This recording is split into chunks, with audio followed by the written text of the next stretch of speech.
Welcome to Pagan Coffee Talk, a traditional Wiccan podcast where we will discuss topics affecting the pagan community from a traditionalist perspective. The topics we discuss are picked from our magical hat and the discussions are unscripted. The talks will be led by Lady Keegan, second degree priestess. She's joined by Lord Chase Knight Smith, elder and high priest of third degree. Pagan Coffee Talk is brought to you by Life Temple and Seminary.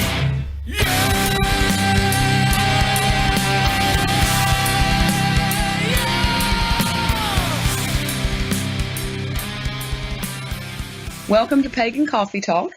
I'm Keegan, and as always, Lord Knight. So today we're talking about pagan family values. What are they? What are they good for? What you mean we actually are going to state that, pagans actually have values? Values. Oh, that's a little bit different from ethics and morals, right? Right. I was going to say, don't even mention ethics and morals. Values. Yeah. You still have that taped to the bottom of the hat, so you never have to pull it out. We never have to pull that one out. It's an 84-year-long training session of ethics and morals. Never ends. Well, let's think about this. Because really what we're talking about is how a pagan family functions, correct? Or someone who follows more like our tradition. All right, which everybody still gets confused out there and want to call us Wiccans when we're not. But no, we're not. No, we're not. No. But let's start with this, okay? Let's start with the example of your family. So if I get too personal here, stop me. Generally speaking, there's you, your husband, and your kids. Generally. All right, that's your family. Generally, yeah. Okay. And the point here is that families work on more of a socialist type function. Of course. Over anything else. And because if you look at it this way, the parents actually own the means of production. Even the babies. We produce those too. Yeah, y'all produce those too. You give them food, you feed them. This, in our tradition, is more matriarchal, and the women tend to run the family. Mm-hmm. And the reason being is because Nana don't let any of her kids go starve. Right. There's that mindset right there. Typically, women are nurturers, yes. Right. Your kids grow up, and you're going to want to try to convince them, to marry some nice, traditional witch girl. Or guy, person. Or whatever. Person. Yes. They must be traditional. Yes. All right. I mean, and again, this is, most moms I know in your type of condition that are sitting there going, okay, well, situation. All right. And it's kind of like, I love my kids, but, I want them to be independent enough and think for themselves. All right. So again, like I said, you, just like most moms, are going to want them to date a nice traditional person and have kids. And raise them traditionally. And raise them. Yes. And right. This is not something I don't think you're going to argue with. A pagan mom's going to argue with her kids. Right. Does that make sense? It makes sense to me. Yeah, there is no argument here. It's interesting. The way that I do it with my children, I had Christianity forced down my throat. I think you did too. We're in the South, so I think a lot of people have Christianity forced down their throat. And I'm not going to do that with my kids. I'm not going to force my religion on them. However, they do have certain things that I slip it in. The Celtic history, hunting, this is what boys do. And, learning how to cook and different things that, I kind of slip in pagan values, and I don't think they know that that's exactly what I'm doing. But I think it's important to set those down. Because again, foundation of because your goal is eventually to get them educated enough and successful enough to where they can buy the property on either side of your house. Yes. All right. Have a little village out here. this is still the concept that we're talking about, that their kids will do the same thing and their kids will do the same thing. This is how these families, how in the world you wind up with these families like the oil families or the train families or the banking The families. Rockefellers. Right. And there's Yeah. a reason why we refer to them as families, because these are family owned businesses and stuff like that, where the family has pulled all their resources together to make either a successful farm or a successful business. Because again, here's probably how this is going to go in my head. The way I'm looking at it, you tell me if I'm wrong, is, when your kids get married, you're going to be looking at their spouses going, okay, which one of y'all are going to take my place?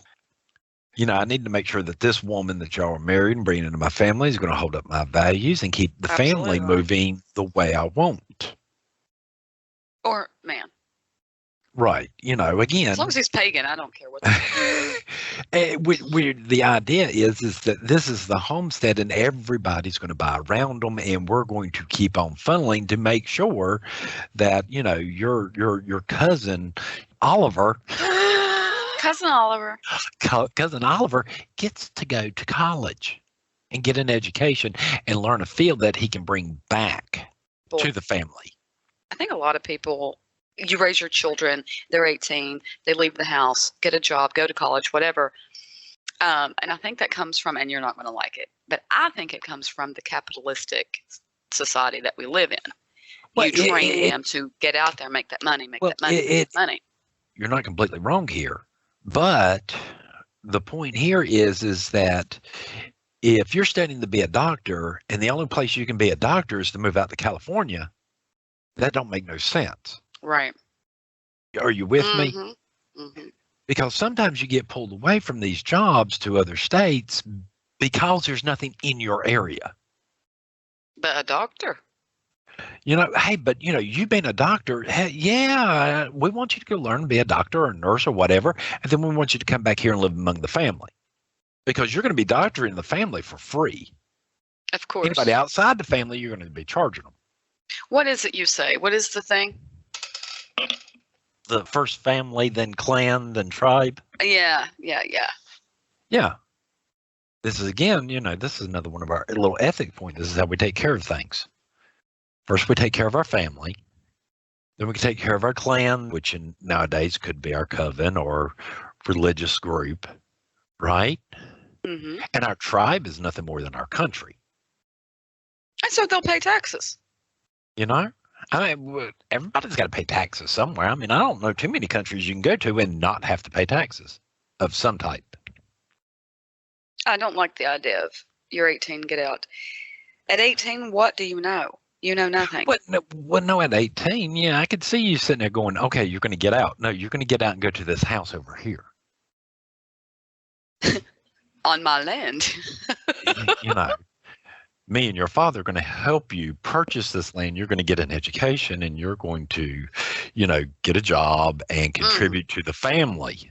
Absolutely. Now, don't get it wrong. I'm not going to mollycoddle them. Okay, you can stay here and do nothing and I'll feed you until you're 50. No. You're going to work. You're going to have some training, some education, whatever that is that they choose they want to do. But as far as, okay, get out there and set down roots somewhere else, no. Their roots are here. This is where their roots are. Right. And I want them to raise their family here and their family and so on. But again, you want to encourage them to where in the world they can find jobs or do things there. You don't want to encourage them to be a doctor or a rocket scientist and have to move all the way to somewhere wherever, NASA or Elon Musk is building a new rocket. No, I don't want that. But it's really hard for them to say, this is my dream. This is something I want. Right. And kind of be like, well, we got to learn a balance. We're going to have to learn a balance there. But family first, and I think you're right. I think a lot of people don't do family first, right? Like, God, how many old people do we know that are in nursing homes and stuff? They get old and we chuck them off to the side.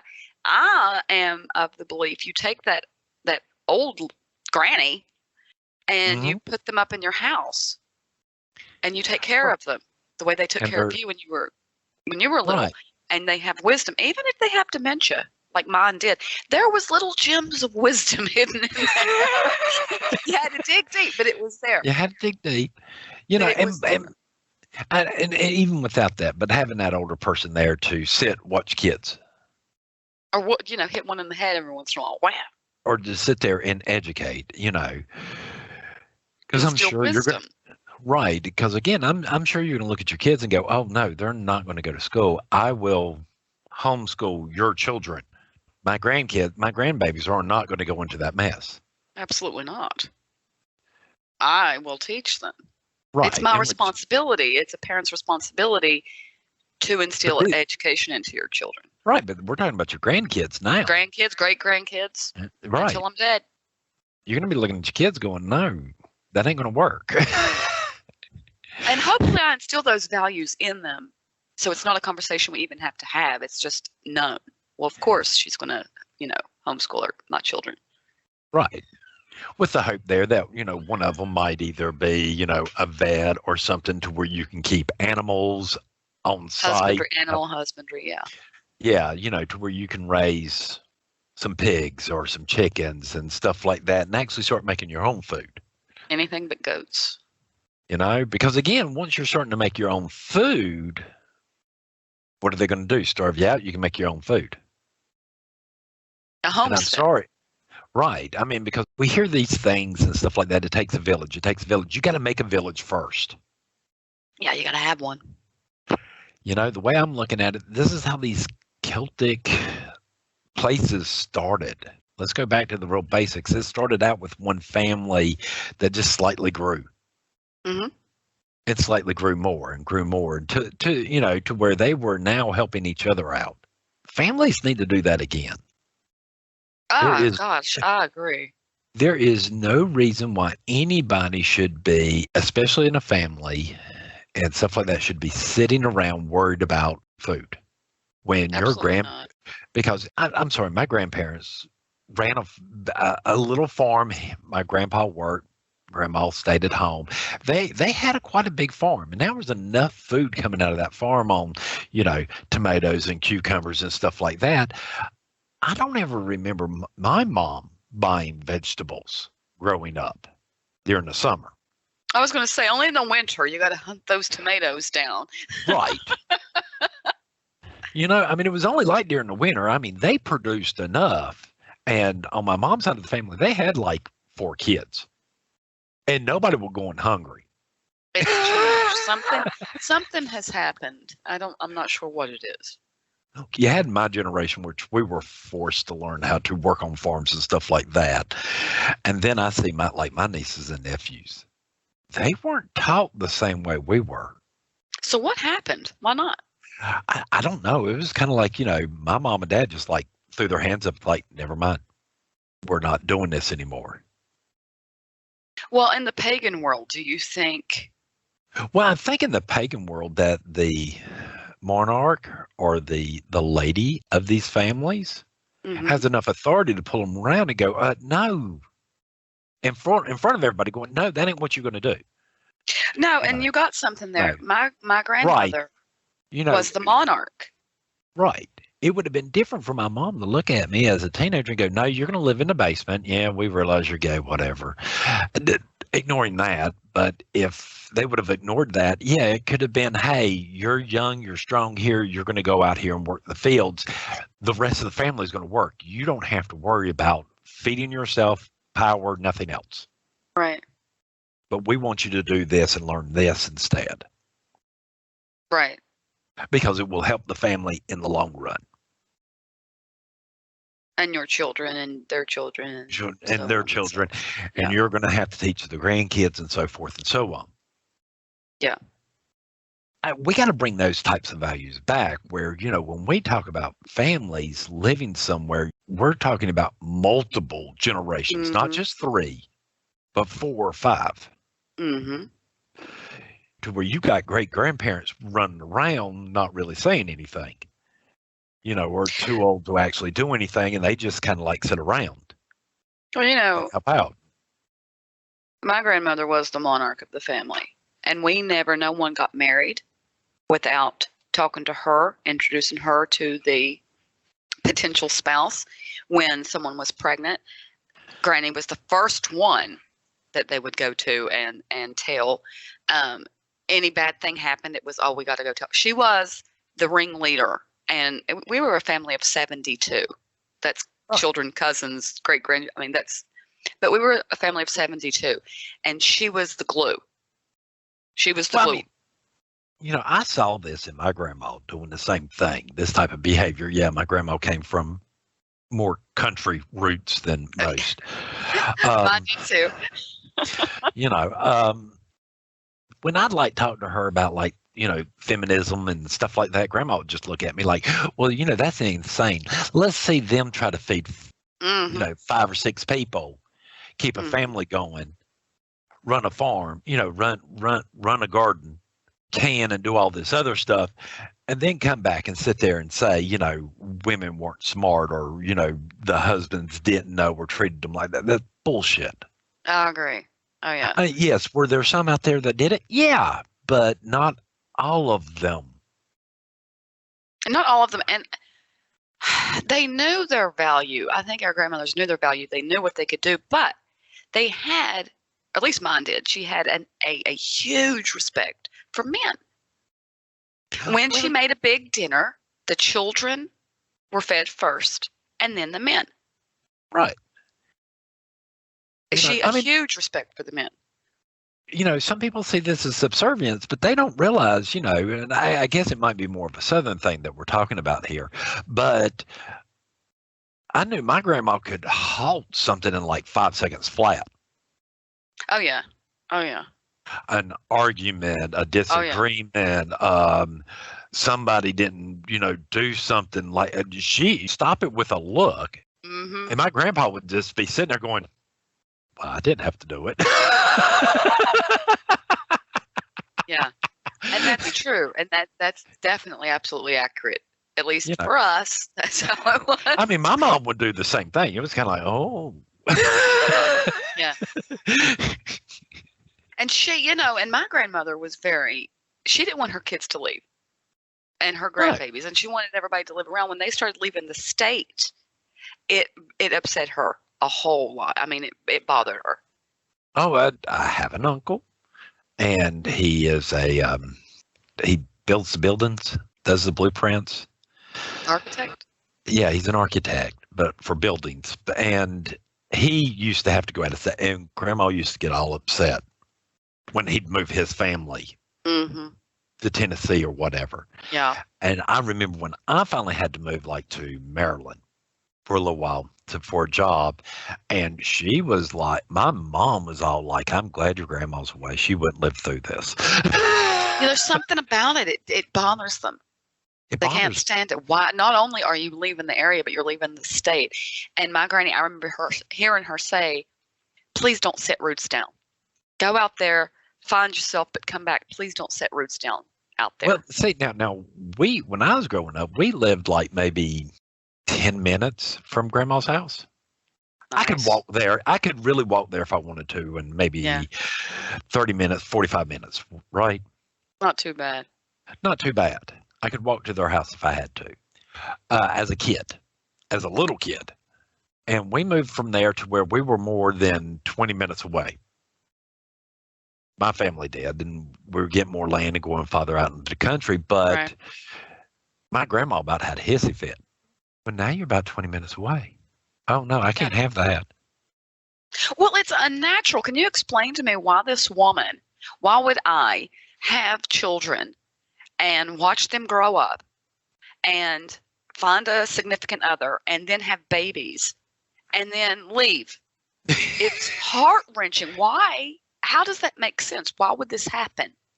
I don't know. I mean, like I said, all I can tell you is my grandma was really happy because one of my aunts lived right beside of her. She would have been even more happier if, we lived across the street from her, and she lived at the end of a dirt road.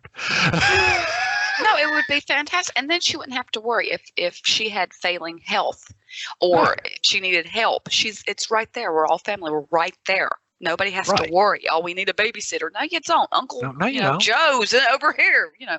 You don't have these things. I mean, when we were out at Grandma's house, out playing, we didn't anything wrong. Yeah, the neighbors or my aunt or something would call up Grandma. What are them kids doing? Wow, you got grandma called. The aunt would whip me. I mean, anybody would grab you up and just tan your butt and send you on your Hand way. your butt. Uh-huh. I can't I'm tell you how calling many your times. grandma too. I can't tell you how many times I was struck back into my grandma's house by, a relative or a Mhm. neighbor that we knew real well, and be like standing there going, "Your grandkid did this." Oh yeah. I know, yeah. I know who you are. I know who you are. They were down at the creek and they come back covered in, clay. Uh-huh. That gray clay. Going down to the creek. Going down to the creek, getting covered in Yep. gray clay, and it's in your hair. I'll have to take multiple baths. Oh, God. No. That was in the backyard with the hose. Right? You ain't coming in my house. I just want my. You ain't coming in my hand. I just mop my floors, and you're getting sprayed down with the hose. Stop! It's cold. Well, you should have See? thought about that before you went down there, got in the creek, got covered in my. And my grandma did those things. Okay. Now, it's like grandparents have such a small, or from what I've seen, not everybody, but from what I've seen, they have such a small, tiny role. It's like we see them on Thanksgiving and Christmas. It didn't used to be that way. Well, no, now you're getting a lot of these older people, that quote unquote the boomers, my parents' generation, your parents' Mhm. generation, who are like, well, we stayed at home and we've saved up all this money. Now we want to travel and go do. What is that? Oh my God. Because we didn't get to do it. Because again, they didn't get to do it as kids. They had to go to work and do all this stuff. Well, sometimes, and I believe this is a movement of selfishness, sometimes you have to go, what's best for my family, not myself. And I think Yeah. people forget how to do that. It's me, self-care, and my time, and this. And it's like, no, think outside yourself. Well, think about it this way. We're teetering between two philosophies here. One philosophy is that of the individual, Mm-hmm. right? Yeah, To where in the world you get to make choices for yourself right. on what you want to do and blah, blah, blah. Mhm. All right. Versus the concept of the needs of the many outweigh the needs of the one. Vulcan. You can't go wrong with All Vulcan right. philosophy. And everybody thinks you have to pick one philosophy or the other. Well, actually, both philosophies are true. Yes, they are. Sometimes when you're in this situation, yes, family members will have to come up to the mom and go, hey, for me to get this and to get this money for us to do this, I'm going to have to move to a different state.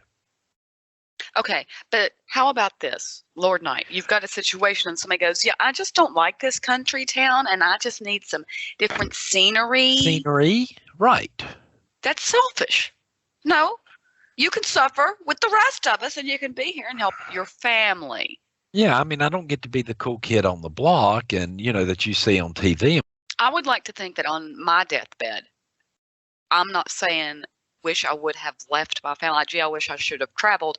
I hope I'm saying I'm so glad I was surrounded by all my family my Right. entire life. My entire life. The fact is I never walked outside in the middle of the night and worried about anything because everybody around me was family. They're not going to Seriously. do anything to me. This is, I mean, and maybe it's a fantasy world for most pagans, but I believe a lot of us feel, yeah, get you a village with your pagan family that going. Why not? Have a temple, go there, have a place to worship, have everybody Well- take care of it. Open to your eyes of what you can do for others. What? Don't get crazy. Your family, you talking about doing for others. Well, I mean, but I hate to be this way. I mean, there's a lot of us in the priesthood, all right? And of course, I use the priesthood very broadly, very umbrella. In the priesthood, we give up a lot Mhm. to know what in the world we do. And I've spent multiple years. Multiple. You ain't even gonna give it. I'm not even going to give it. I have spent years sitting here talking to people, counseling to people, thinking up things, and trying to reflush out certain concepts Mhm. and possibilities, looking into the past and the Celtic history. And I'm sorry, I put all this effort in, but yet I see other people just not even doing that much. Whatever little book's on the shelf right now, hey, that's good. Well, that's because it's just about them. You Not know? craft itself. It's just about them. And you tell us the first thing, what's the most important thing? Preserve craft. Yeah. These people that you're talking about, it's not preserving craft. It's about their self-improvement, their mental health, their well-being. It has nothing to do with craft or preserving it or others or anything Well, like that. again, I'll sit here and I'll say, okay, yes, when it comes to religion or spirituality or religion, you need to be a little bit selfish. Because You need to be a lot selfish. you need to be a lot selfish because the better you are spiritually, the rest of the stuff falls in. You don't have to use magic that much. I hate to be this way. I know a lot of people might not like that, but get the hell over it. Tough nuggies. Tough noogies. All your problems are caused by you. Mm-hmm. All family problems are caused by the family. Oh, family problems are caused by that crazy uncle that lives in the basement. But again, you're not going to sit there and try to think that it's something else. Right. We take care of ourselves. We accept responsibilities of our actions in a family. And I'm sorry, when you got these values going on in a family, I don't think you got too many problems. No, when everybody has those same values. When your kids are looking at you going, yeah, I broke the window. Mm-hmm. Okay. Well, now you're going to have to clean up the glass and you're going to have to learn how to fix the broke window. Mm-hmm. You're going to have to physically do it. We know you can't pay for it, but you're going to physically learn how to do this. Mm-hmm. Of course, when you're dealing with a, 5-year-old? Especially that might be mine. that might be a little bit different, but But he won't lie about it. That's the cool thing. I'll be like, did you do that? Yes, I did. yes, I did. You going to clean it up? No. See you later. See you later. And you don't want them to help because all I can say, I know I've met your kid, I met your 5-year-old, and I'm like, no, I would not want him around glass. He will cut me. Yes. Dangerous. Just get out of here and let me do it. I'll do it myself. Just let me do it. I'll do it myself. But he's 5. He don't count. He's 5. He's 5. They're crazy. They're crazy little people. Now your oldest, on the other hand, yeah, no problem. Mm. I'd have to tell him 12 times, hey, don't put your knees on the floor, don't put your knees on the floor, don't put your knees on the floor. If I tell you not to put your knees on the floor one more time, I'm smacking you in the back of the head. 3 strikes and you're out in this house. No, he's pretty cool. He said he was upset because there's an area on the highway that he used to call the jungle. And it was just a bunch of, what is that weed? Underbrush. No. It's a specific type. No. It's a specific type of weed. It's like a vine. It's not native here. I think it's illegal to plant it. Oh, kudzu. Yeah, kudzu. So it has a bunch of kudzu, and he called it the jungle, and he loved this part of the highway. They cut it down. They're going to make a parking lot there or a building or whatever they're doing, but they cut it down. They're paving, and he was so upset. And he said, why would you take nature away for parking lots? This doesn't make any sense. And I said, well, what are you going to do? And he said, well, I'm upset. And I said, what are you going to do? You're going to sit here and talking to me about it? And he was like, no, I'm going to plant trees. I'm going to get a bunch of trees and pine cones, and I'm going to plant them. I'm going to sneak over there. I'm going to plant them back. And I said, here's the good thing to that. He knew that he's going to have to get off his butt and do something. He's not just going to sit there and complain that he's unhappy about it. He's going to do something. He's going to do something. Go out, volunteer, do something.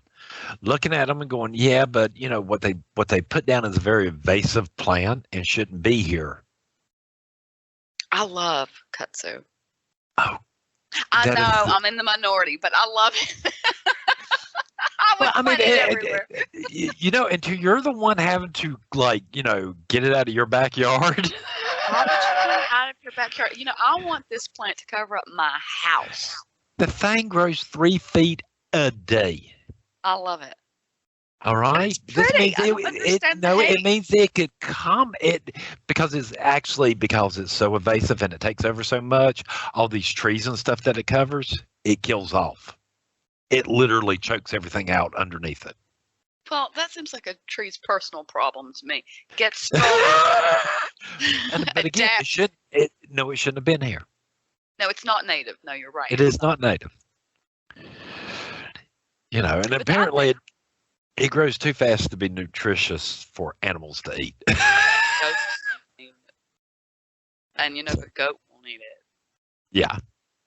But I like it. I like to cover up the whole house the way to know I live here. I love it. My son, he's gonna plant. We have pine, and so he's gonna plant pine trees, make his little forest back. I was like, worst case, get you some ivy. Ivy's just Yeah. so pretty. Yeah. What are you trying to tell me? I need to get up some oak, some acorns up and send up there. Yes. So I can plant some oak trees. That's so awesome. He was like, yeah, I'm going to do this. So I'm like, see, he was not going to sit here and complain to me. He knows he has to get off his butt and do it. Do something about it. And I think that's another pagan value that we have. We see a problem and we're like, we have to fix this somehow. What can we do to fix this? Somehow we have to do something. All right. Well, I think I'm out of coffee, and you? Yes, I am. All right. I guess we'll see everybody next week. Okay. Thank you for listening to Pagan Coffee Talk. I hope you join us next week. We travel down this trodden path, a maze of stone and mire. Just hold my hand as we pass by a sea of blazing pyres. And so it is the end of our days, so walk with me till morning breaks. And so it is the end of our days, so walk with me till morning breaks.